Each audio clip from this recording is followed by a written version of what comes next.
Hello students, I welcome you all to my channel Infinity Range. Today we will be studying about different types of revenue curves and the relationship between revenue concept. In the previous video, we have been studied about the concept of revenue including different types of revenue such as total revenue, marginal revenue and average revenue. In this video, we will study about the relationship between marginal revenue, average revenue, including the two conditions which are there. So let's start.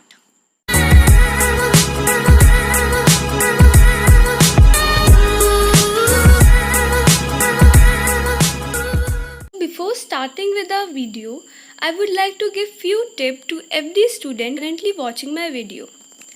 So as if we all know that the lockdown period has been extended and most of the students are very confused regarding the examination schedule and whether the exams will be taken or not, or whether I should study for the exams or not. So first of all, stop worrying about anything. It is a golden chance and opportunity for every student who might be preparing for his or her competitive exam, be it banking, SSC or any other exam. So as a student, it is our duty and responsibility to complete our syllabus on time and study every topic very thoroughly. So there is no need to panic. This is the time in which you can work towards achieving your goal. So see, the digital platform is open for everyone and the best part of it is that it is free of cost. So this platform helps every student to understand each and every topic very efficiently and in a limited time frame. We, the Infinity Range family, will make you understand every topic very easily. So from now, start learning instead of worrying about exams. So after listening to a few tips, we are ready to start a video, that is the relationship between the revenue concepts. So I have divided this relationship under the two conditions, that is the case of perfect competitive market, that is when the price is constant, and the second case is when price falls with rise in output. So we will study in detail both of these criteria. So let us start. So first one is the relationship between AR and MR, that is average revenue and marginal revenue. That is the case when price remains constant. Remember, I have told you in the previous video that under perfectly competitive market the price remains constant and no firm is in the position to influence a price. The industry is a price maker and firm is a price taker. So let us go through this topic very deeply. When price remains same at all output levels, like in case of perfect competition, no firm is in a position to influence the market price of the product. जैसा कि मैंने आप लोगों को अपनी previous video में बताया था रेवेन्यू वाले चैप्टर में कि कोई भी फर्म इस पोजीशन में नहीं होती है कि वो अपने प्राइस को इन्फ्लुएंस कर सके. क्यों इस पोजीशन में नहीं होती है? क्योंकि प्राइस जो सेट होता है वो हमारा इंडस्ट्री से सेट होता है. फॉर एग्ज़ाम्पल, जैसे कि जो मैगी है वो नेस्ले मैन्युफैक्चर करती है, उसकी ओनर नेस्ले है. तो जो प्राइस नेस्ले ने फिक्स किया होगा उसी प्राइस पे फर्म सेल करेंगी. अब आप लोग सोच रहे होंगे कि ये इंडस्ट्री क्या होती है, फर्म क्या होती है. तो जो हमारी नेस्ले कंपनी है वो एक तरीके से इंडस्ट्री है क्योंकि वो मैगी मैन्युफैक्चर कर रही है. और फर्म्स वो होती हैं जैसे कि जो इंडस्ट्रीज़ हैं वो सेल करने के लिए जो बीच में मिडिल मैन्स को रखती हैं, जो बीच में छोटे छोटे शॉपकीपर्स होते हैं हमारे हाउसेस के आसपास नियर बाय लोकेशंस में जो हमें मिलते हैं, उनको हम फर्म्स कहते हैं. और जो प्राइस, जैसे कि मैगी का प्राइस फ़िक्स होता है 12 रुपीज़ का, तो फर्म्स को उसी प्राइस पे ही सेल करना है. ना तो वो उस 12 रुपीज़ से कम कर सकता है, ना तो वो ज़्यादा कर सकता है. तो वो हो गए हमारी फर्म्स. उनके पास ऐसी पावर नहीं है कि वो प्राइस को इन्फ्लुएंस कर सकें क्योंकि वो प्राइस हमारा फिक्स होके आया है कहाँ से? नेस्ले कंपनी से, यानी कि हमारी इंडस्ट्री से. सेकेंड पॉइंट है हमारा, a firm can sell more quantity of output at the price same price, it means the revenue from every additional unit MR is equal to AR. तो जो भी फर्म हमारी एडिशनल यूनिट जितनी भी cell कर रही होगी वो एक तरीके से एवरेज रिवेन्यू के इक्वल हो जाता है। अगर आप लोगों को याद हो तो मैंने बताया था कि एवरेज रिवेन्यू हमारा प्राइस के ही इक्वल होता है। प्राइस और एवरेज रिवेन्यू सेम माना जाता है परफेक्टली कॉम्पिटिटिव मार्केट में। तो प्राइस और एवरेज रिवेन्यू सेम है तो वो चाहे जितनी सेम प्राइस पे जितनी आउटपुट सेल कर ले, पर जो उसका मार्जिन होगा, जिस मार्जिन से वो रिवेन्यू अर्न कर रहा होगा, वो कांस्टेंट होगा। जो ग्राफ होगा वो कॉन्स्टेंटली ग्रो करेगा। ये नहीं है कि एक में कम है फिर ज़्यादा है, फिर कम है फिर ज़्यादा है, इम्बैलेंस नहीं होगा, वो परफेक्टली बैलेंस्ड होगा। इस वजह से AR और MR हमारे दोनों इक्वल होंगे। Both AR and MR curve coincide in a horizontal straight line parallel to the x-axis। अब AR हमारा parallel to x-axis होगा क्योंकि वो प्राइस है और प्राइस सेम है, कांस्टेंट है। तो जब कांस्टेंट होता है तो हमारा ग्राफ x-axis के पैरेलल होता है। अब AR एक्स एक्सिस के पैरेलल है और AR एक तरीके से MR के इक्वल हो रहा है, तो MR और AR एक पॉइंट पे आके मिल जाएंगे और जब वो दोनों मिल जाएंगे, कोइंसाइड करेंगे, तो वो दोनों मिलके एक हॉरिजॉन्टल स्ट्रेट लाइन बनाएंगे जो कि एक्स एक्सिस के पैरेलल होगी। सो इसको हम अपने ग्राफ के थ्रू समझते हैं, एक टेबल के थ्रू समझते हैं। फॉर एग्जांपल जैसे कि यूनिट्स हमारी सोल्ड हुई हैं 1 2 3 4 5। जब हमने 1 यूनिट सेल करी तो उसका प्राइस हमने फिक्स किया 5 रुपीज़। 2 यूनिट का भी 5 रुपीज़, 3 यूनिट का भी 5 रुपीज़, 4 यूनिट का भी 5 रुपीज़ और 5 यूनिट का भी 5 रुपीज़ होगा। पूरा जो 1 यूनिट से लेके 5 यूनिट तक की प्राइस हमारा सेम रहेगा क्योंकि ये केस कौन सा है, when price remains constant. Perfect competition का केस है तो हमारा जो प्राइस है स्टार्टिंग से लेके एंड तक की सेम ही रहेगा, दैट इज़ 5 रुपीज़ ही रहेगा। तो टोटल रिवेन्यू का फॉर्मूला हमने पढ़ा था प्राइस इनटू क्वांटिटी, मतलब कि जो AR हमारा प्राइस है और जितनी यूनिट्स हम सेल कर रहे हैं उनको मल्टीप्लाई कर देते हैं तो क्या हमारा निकल आता है टोटल रिवेन्यू। तो 1 × 5 करेंगे तो 5 आएगा। तो फर्स्ट यूनिट सोल्ड करने पे टोटल इनकम कितनी हुई, टोटल रिवेन्यू कितना जनरेट हुआ, वो हुआ 5 रुपीज़ का। जब सेकेंड यूनिट सोल्ड करी तो टोटल रिवेन्यू 10 रुपीज़ का हुआ, 2 × 5 that is 10। Then third unit sold करी तो 3 × 5 15। फोर्थ यूनिट सेल करने पे 4 × 5 20 और फिफ्थ यूनिट सेल करने पे 5 × 5 25। तो ये हमारा टोटल रिवेन्यू अगर आप ध्यान देंगे तो 5 यूनिट से वो कॉन्स्टेंटली इंक्रीज़ हो रहा है, 5 यूनिट से ही बढ़ रहा है। और अब इस साइड अगर हम अपना मार्जिनल रिवेन्यू निकालते हैं, मार्जिनल रिवेन्यू का फॉर्मूला मैंने बताया था, टोटल रिवेन्यू का जो nth टर्म होता है माइनस टोटल रिवेन्यू का nth माइनस 1th टर्म। मतलब जो टोटल रिवेन्यू हमारा नेक्स्ट आउटपुट सोल्ड करने पे आया, जैसे कि 10 आया, उसको हम जो फर्स्ट यूनिट सेल करी उससे माइनस कर देंगे तो जो डिफरेंस होगा, जो मार्जिन होगा, उसको मार्जिनल रिवेन्यू कहेंगे। तो 10 - 5 5, ऐसे ही 5 का नीचे से ऊपर तक की माइनस करते हुए चलेंगे तो हमारा मार्जिनल रिवेन्यू सेम आ रहा है। तो आप ये देख सकते हैं ये टेबल के थ्रू कि एवरेज रिवेन्यू और मार्जिनल रिवेन्यू दोनों ही सेम हो रहे हैं। क्यों सेम हो रहे हैं? क्योंकि जो टोटल रिवेन्यू है वो कॉन्स्टेंटली ग्रो कर रहा है, वो एक कांस्टेंट नंबर से ग्रो कर रहा है। अगर वो एक कांस्टेंट नंबर से ग्रो नहीं करता, सपोज़ पहले वो 5 टाइम्स इंक्रीज़ हुआ, उसके बाद वो 10 टाइम्स इंक्रीज़ हुआ, फिर वो 15 टाइम्स हुआ, अगर ऐसे वो ग्रो करता तो हम नहीं कह सकते थे कि एवरेज रिवेन्यू और मार्जिनल रिवेन्यू सेम है। पर वो कॉन्स्टेंटली ग्रो कर रहा है, 5 यूनिट से ग्रो कर रहा है, इस वजह से एवरेज रिवेन्यू और मार्जिनल रिवेन्यू दोनों हमारा सिमिलर हो जाता है। एक जो बेसिक रीज़न है जिसकी वजह से एवरेज रिवेन्यू और मार्जिनल रिवेन्यू सेम है, उसका मेन रीज़न यही है कि प्राइस हमारा सेम है और फर्म्स के पास बिल्कुल भी पावर नहीं है कि वो अपनी प्राइस को इन्फ्लुएंस कर सकें। अगर उनके पास ये पावर होता तो शायद AR और MR हमारा सेम नहीं होता, जैसा कि हम अपने नेक्स्ट केस में पढ़ेंगे। As shown in the diagram, price AR remain same at all levels of output. जैसा कि हम इस डायग्राम में देखेंगे कि जो AR है दैट इज़ प्राइस, वो सेम है जितने भी आउटपुट्स हम सेल कर रहे हैं, जितने भी लेवल्स तक हम जा रहे हैं वो हमारा सेम ही है कॉन्स्टेंटली। अब हम इसका ग्राफ देखते हैं इस टेबल फॉर्मेट के through.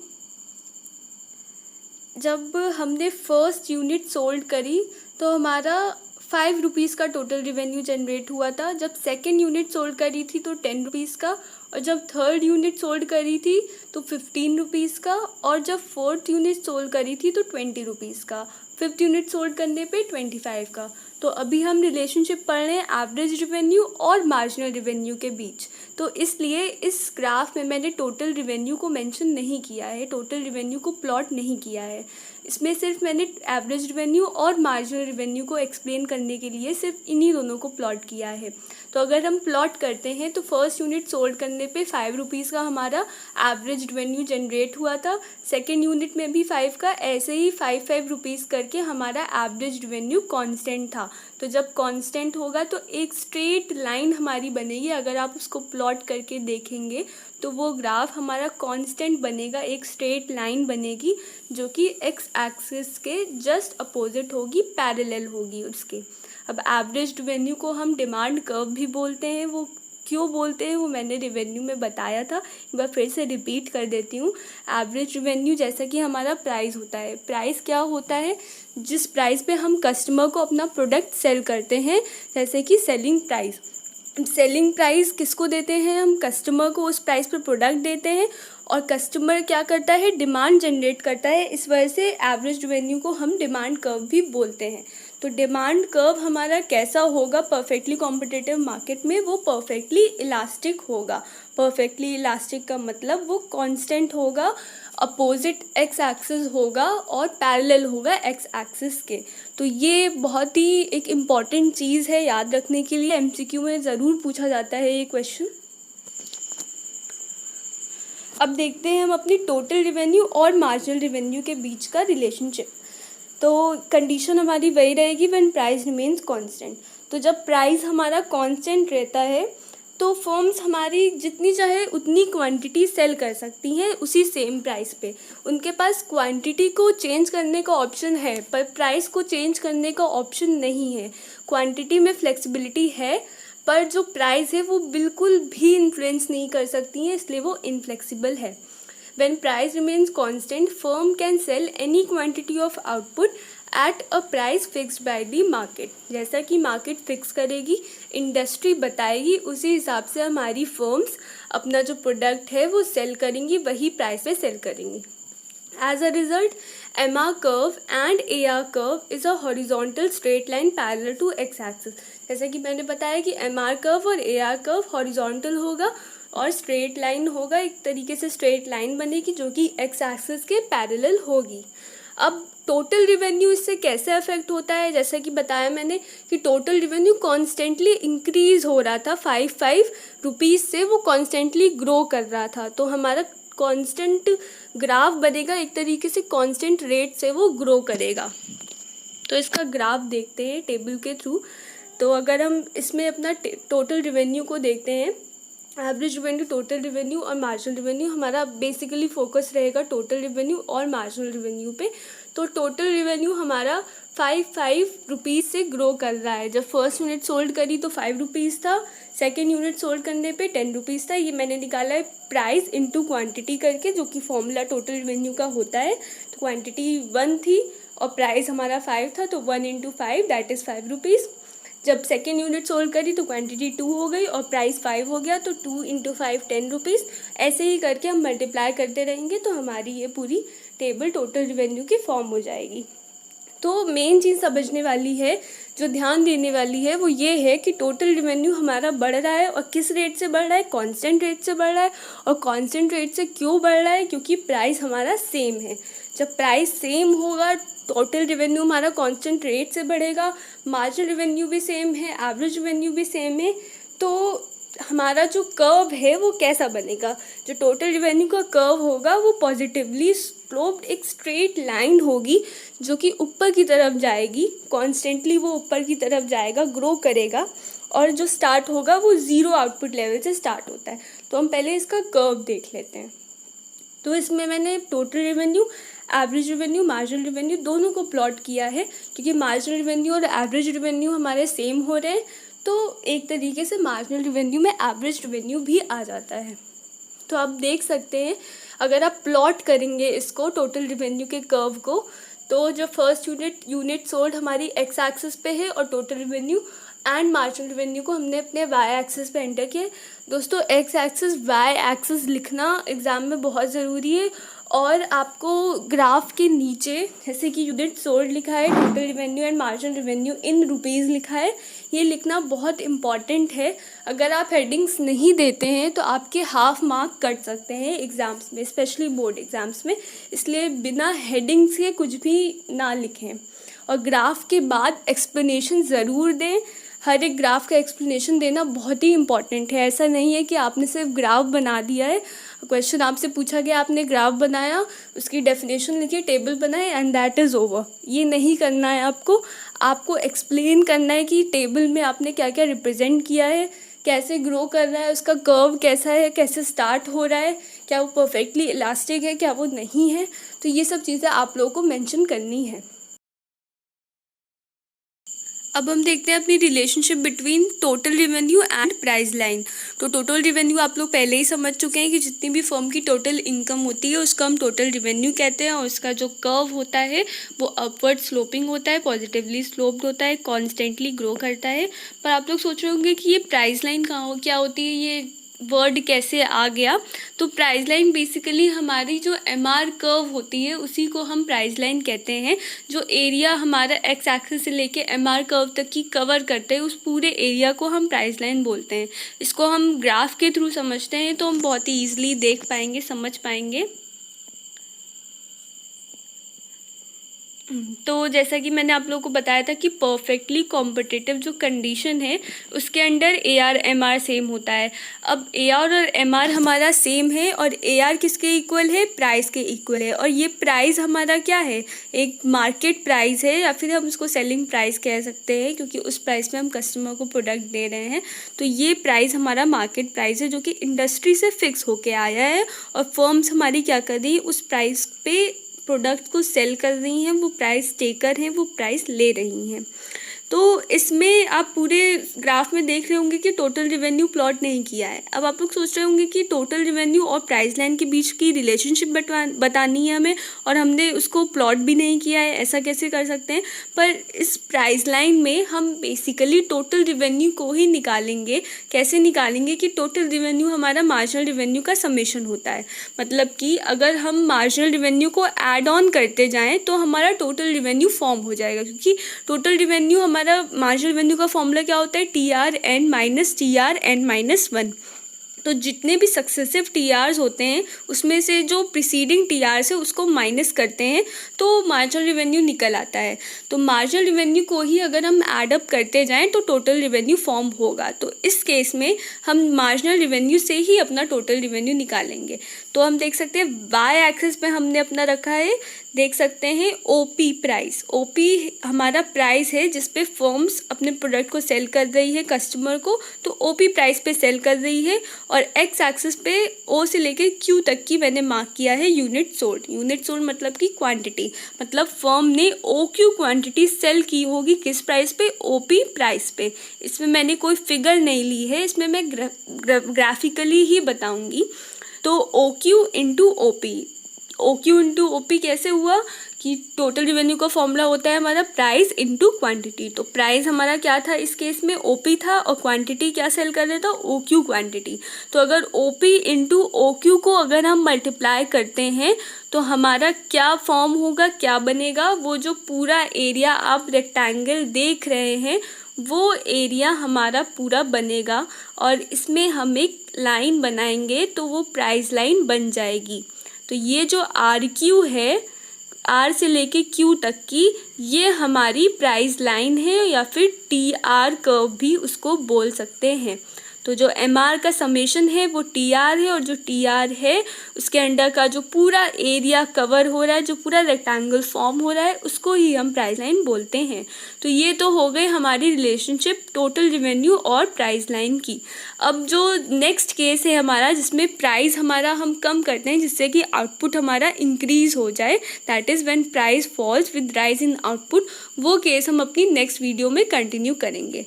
Till then keep watching and don't forget to like, share and subscribe to my channel. Thank you.